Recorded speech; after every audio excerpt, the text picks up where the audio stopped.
Well, good afternoon, everybody. For months now, since we took the majority, we have been hard at work putting together a strong border security package. When we ran last year to get the majority, Republicans said that among the other items we ran on in our commitment to America, that we would work to secure America's border. Because since the day Joe Biden took office, he took very specific actions to open up America's border. Day one, he halted construction of the wall. He terminated the Remain in Mexico policy, ended agreements with Northern Triangle countries. And Joe Biden sent a message that America's border is open. And millions of people answered that call and started coming across our border illegally. We don't know the exact number because the White House won't tell the American people how many have come across our border illegally, nor will they tell the country where all of those people have gone. Governors don't even know how many people are sent into their states at dark of night that will be put into their school systems. Who knows what else has happened? We do know this. Many people on the terrorist watch list have been caught coming across our southern border since Joe Biden opened it up. Again, we've never been able to find out an exact number. That's something we're working on, but it's something that should concern all Americans. And we're not just talking about people coming from South and Central America. We've already identified over 140 different countries that are represented coming across our border illegally since Joe Biden took office. This is a national crisis. It's creating a lot of other problems, too.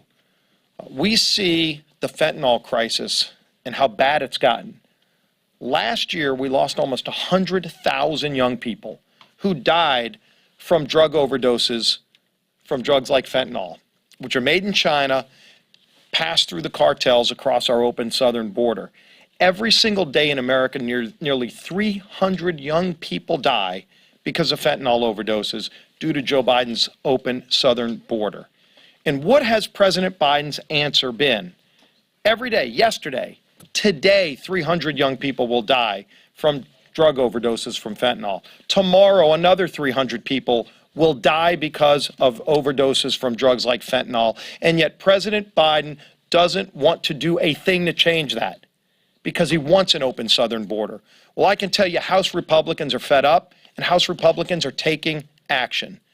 The chairman and members behind me have been hard at work in the committees of jurisdiction, Judiciary Committee, Homeland Security Committee, the Foreign Affairs Committee. All have taken action now over the last few weeks to put together what I would call the strongest border security package that Congress has ever taken up. And when we return in May, the same week that Title 42 expires, we're going to bring a border security package and pass it through this House of Representatives. And we challenge President Biden to work with us to solve this problem. We're going to show the president how to solve the problem. While he's appointed his vice president to be the border czar, and she won't even acknowledge that this is a problem, most Americans know this is out of control. And the open southern border has to be closed and resolved. And let's get back to a working, functioning, legal immigration system that we're so far removed from. I want to applaud the members who have been hard at work on this. We have had meetings for months now with individual members, with groups of members to work through all of the complicated issues. And I'm excited to have these chairmen that have been working on these issues and then moving those bills through their committee to address this problem. And I will start with the chairman of the Judiciary Committee, Jim Jordan. Stephen, take it away, Jim. So 350,000 unaccompanied children in the last 2 years have come into our country, and Joe Biden's administration doesn't know where 85,000 of those kids are. That is, they don't know where they are, and those that they do know where they are, there is no vetting process for the homes and the places these children go to, no follow-up other than a phone call to these places. Our bill is designed to stop that. And understand this, too, as the leader mentioned. This is the result of intentional policies this administration has started from day one. As Steve mentioned, day one they said no more wall, no more remain in Mexico. You get to our country, you're going to be released somewhere into the country. So we put together what we believe is the strongest immigration enforcement legislation ever. It deals with the unaccompanied alien children issue I just talked about. It deals with the Flores situation, deals with asylum, E-Verify, parole authority, and of course the Remain in Mexico policy, as well as visa overstay issues. We think it's a strong bill that will correct the problem I described and correct the problems we have seen now the entire 2 years of this administration. And I really want to thank, as Steve mentioned, this was a team effort. I really want to thank the members on our committee, Mr. McClintock, Mr. Biggs, Mr. Johnson, Mr. Roy, Mr. Tiffany, Mr. Moran, Mr. Bentz, and then two individuals not on the committee, Mr. Carter and Mr. Calvert, for sponsoring the elements that became this piece of legislation, which is going to get combined, I believe, with the good work that Mr. Green has done in his committee and the bill they passed, I guess, this morning out of their committee. And Mr. McCall, whose bill passed yesterday as well. So that's what we're going to have, and we're going to be on the floor, as the leader mentioned, in a couple weeks, and take that first step into getting control of our border that hasn't been under control at all for this administration. With that, I'll yield to the chairman of the Homeland Security Committee, Mr. Green. In 2020, the nation saw about just under 500,000 people come into the country. In 2021, almost 2 million. 4 times the year prior. If you look at the last 2 years of the Biden administration and add all the numbers up, the 5 million encounters, the 1.4 million gotaways, you put it all together, we're talking well over 6 million people, more, by the way, than many states' population, like 25 state populations, by the way. It's greater than all of the folks who came in under President Obama and President Trump, 12 years combined in just 2 years. What happened?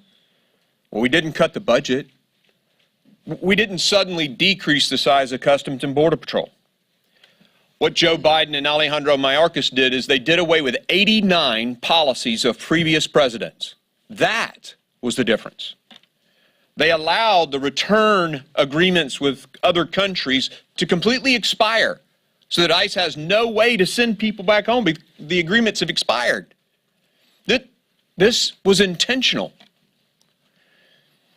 And when I got the gavel, we came in, we took a bunch to the border with boot camp, and we had a hearing on the border where we learned that Chief Ortiz admitted that Secretary Mayorkas' statement that we had operational control of the southern border was a lie.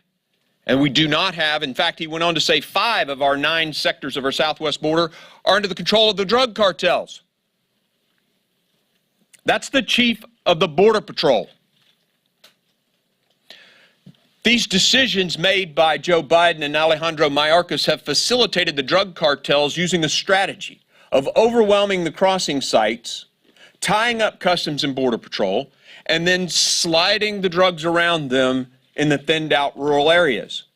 And when Merrick Garland agreed to that in front of the Senate, the Secretary Mayorkas was asked, do you know about this strategy? And Secretary Mayorkas said, no, I didn't know any. The Secretary of Homeland Security doesn't know the major strategy of the drug cartels. He admitted it in the United States Senate. Well, we made a commitment to secure our border. And you heard about Jim's bill this morning at 3 a.m. The Republican members of the Committee of Homeland Security, Michael Guest is my vice chair, and so many others, culminated the work of several months of stubby pencil, backroom work, figuring out just the language that would get the job done and deliver for the American people, and we did that. And there are many aspects to this bill. We took the money that hasn't been spent. We're going to build 900 miles of wall. We're going to clear cedar and chorizo cane that's blocking the view of Border Patrol.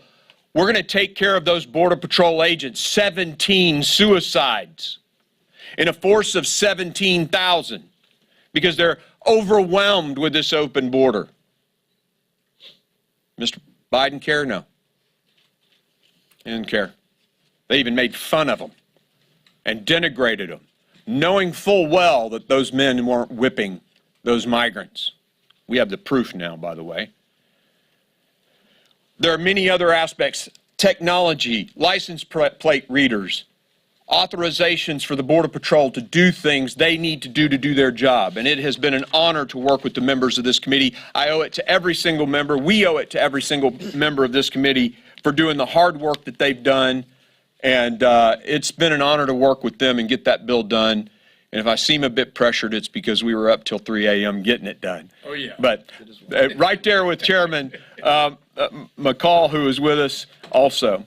I'd like to turn it over to my vice chair and a great American from Mississippi, Mr. Guest. Make no mistake, our border is broken. This administration has been unwilling or unable to secure the southwest border. Statistics show FY21, under President Biden, we set a record of 1.9 million encounters along our border. Last year, FY22, we shattered that record with more than 2.7 million encounters along the southwest border. And now in FY23, we are expected to break that once again with a number that is projected to exceed over 3 million. And that number is projected before Title 42 expires 2 weeks from today. Additionally, we know that drugs smuggled across our borders are killing young people at an alarming rate. And our Border Patrol agents are experiencing a crisis of morale.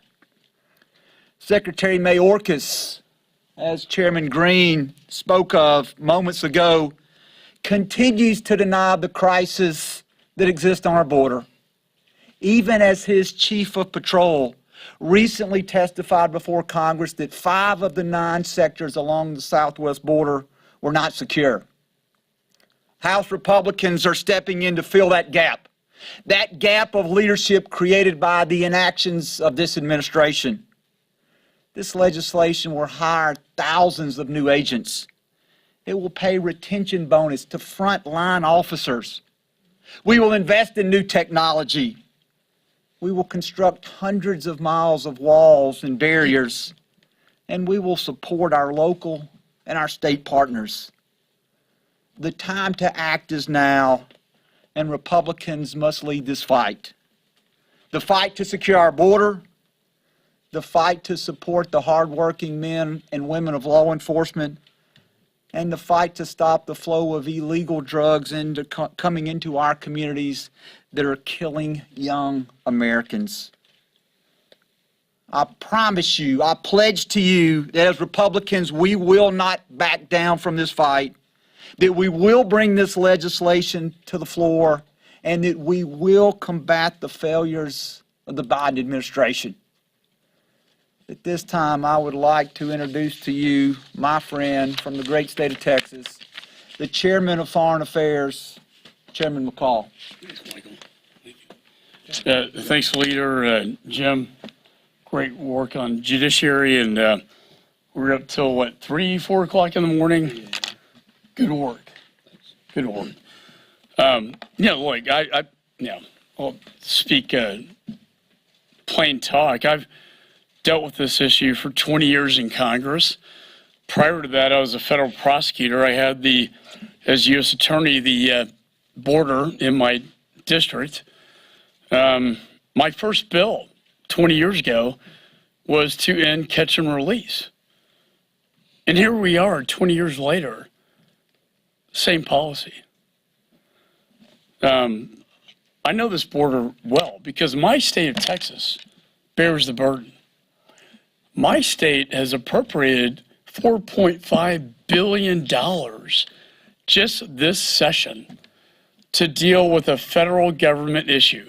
It's not a state issue. It's a responsibility of the federal government. And they have the federal government has completely failed. As I told Mayorkas, sir, you have failed in your job. Interestingly, when he went down to the Border Patrol agents turned their backs on him because, by what they said, he turned his back on them. The morale has never been worse. I've seen this movie so many times, and I've tried to fix it so many times. And we have a fix to it. But this is the worst I've ever seen it on the border. It is wide open. And why? Because the first thing the Biden administration did with a stroke of a pen was to rescind Remain in Mexico, to rescind the migrant protection protocols, which were working. What that meant was, if you come into the United States, you'll have to remain in Mexico pending your political asylum claim. 15% are justified, 85% are usually not. But what did that do? It sent a message. It sent a message to the cartels. It sent a message to the cartels that we're not open for business anymore. And what Biden did by rescinding Remain in Mexico sent a message to the cartels, open for business, come on in. 5 million people encounters. What are we going to do with 5 million people? 100,000 deaths due to fentanyls? My oldest daughter's been to 5 funerals. My son went to one just last Sunday. It's killing young people in America. It's dangerous. Criminals coming in, people on the terrorist watch list, for God's sakes. This is irresponsible. And we need to fix it. And you know what? As I said last night on our committee, this should not be a partisan issue. This should be an American issue, protecting the sovereignty of the United States and our borders from the threats that we see. My bill out of the Foreign Affairs Committee will reinstate Remain in Mexico. It will reinstate the migrant protection protocols and the asylum claim laws with Central America so we can shut this thing down. Shut it down. This is the root cause of the entire crisis. So I want to thank the leaders, this leader, Mr. Guest, this guy, 3 o'clock in the morning. Thank you. This is an answer, a solution. It should be bipartisan. It's sad it's not. I told Benny Thompson that last night. Why can't this be bipartisan? We used to do that. But this is going to be the Republican solution to the problem. Thank you.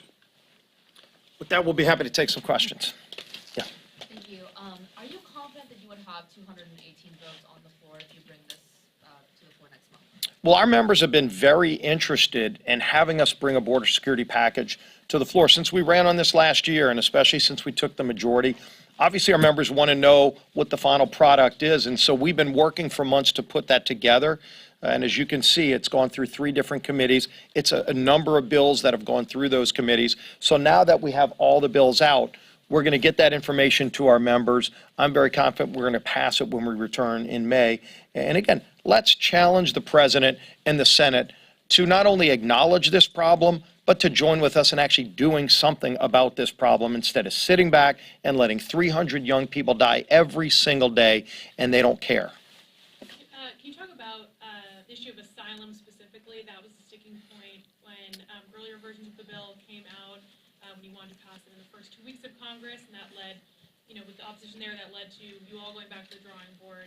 How did you find agreement there, or are there still sticking points? Yeah, we had a lot of meetings with our members that are most interested in the details of this, both on the committee and off. I'm going to ask Chairman Jordan to come up and talk about it, but I was in all of those meetings and watched people like Chip Roy, Mario Diaz-Balart, Carlos Jimenez, Tony Gonzalez, Tom McClintock, all coming together and figuring this out and saying, how do we address this problem?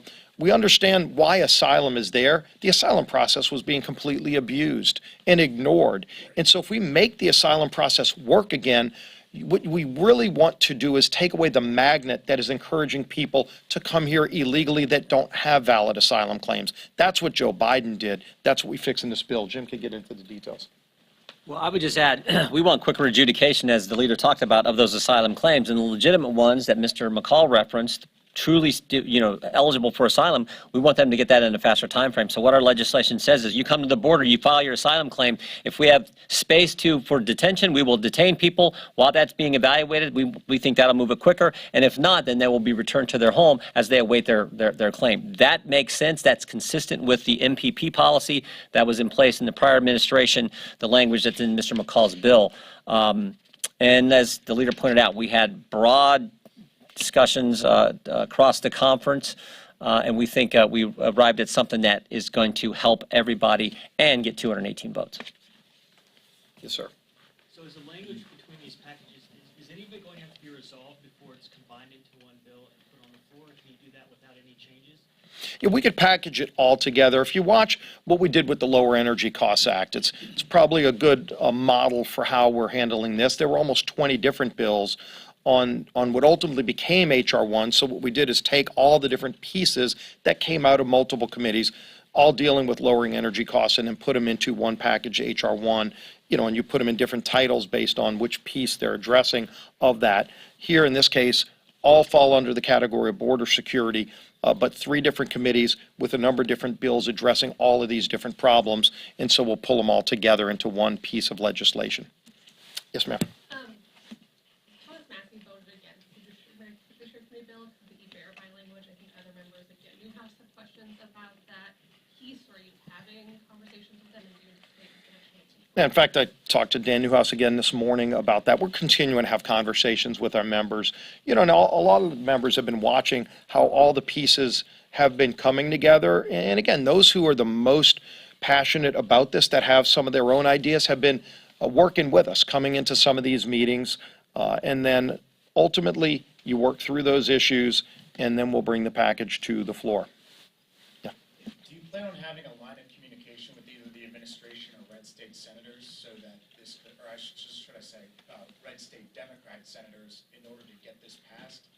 Something tells me they're going to be hearing about it from their constituents.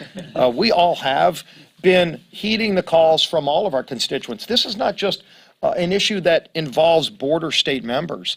As we've seen and pointed out for over a year and a half now, because of what Joe Biden did to open up our border and not just create this crisis in states like Texas, but then to have other groups literally at dark of night shipping people to every state in America. Every state is now a border state. And we don't know how bad the problem is because they're hiding these facts from the American people. Every one of you should be asking the White House, will you give us a number of how many people have come across illegally and where have you sent them? They're being sent somewhere. In many cases, and it's been reported, at dark of night, they were having a committee hearing until 3 o'clock in the morning. Every night our border security is at the border at 3 o'clock in the morning and every other hour.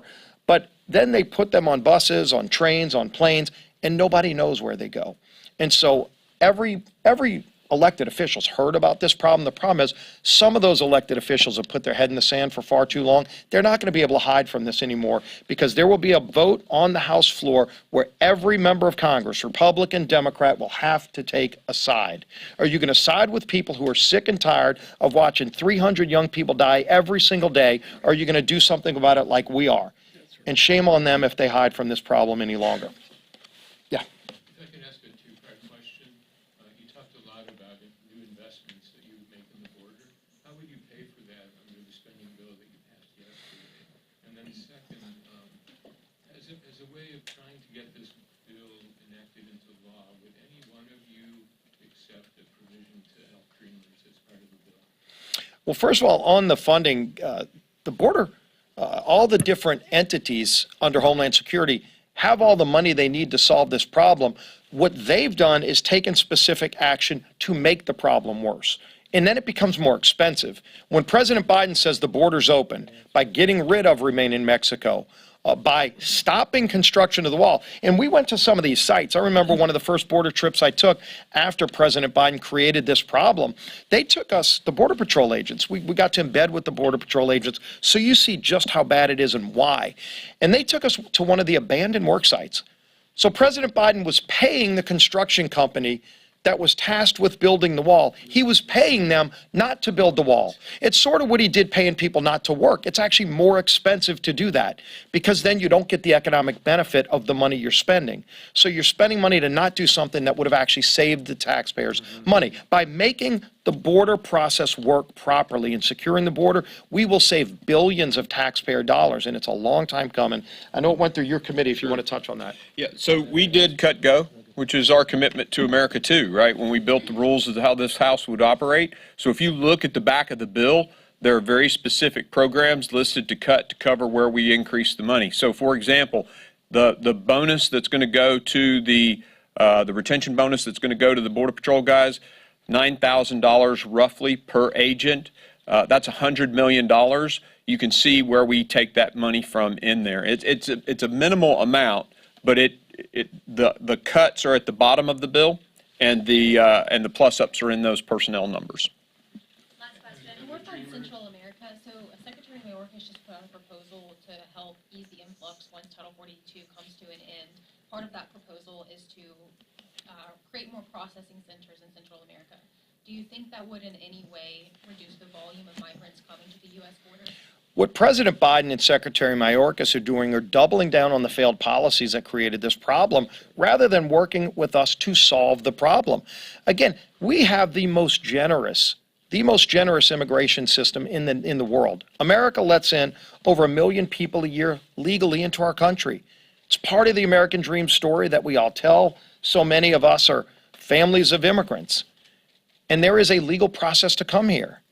And I think that's what the president forgets about, is that people want to get back to the legal process. So this idea that you just create more opportunities for people to come here illegally and then look the other way, that's what created the Dreamer problem. That's what created this new problem, is that they're encouraging people to come into America legally, knowing they don't have valid asylum claims, they don't have beds to house them. There's no mechanism when they send them to other states to take care of those folks. They don't care about those people. They're just bringing them here for some political agenda, and then they don't care what happens to them after, but they have no plan for them. What we're saying is let's get back to the legal system that should be working for everybody. Everybody should know what the rules are to come to America, just like any other country. Other countries have limits on how many people come into their nations, and their numbers are a lot lower than ours. Name a nation that's close to us. Over 1 million people a year we let in legally every year. The more you incentivize people, the bigger the wave will be.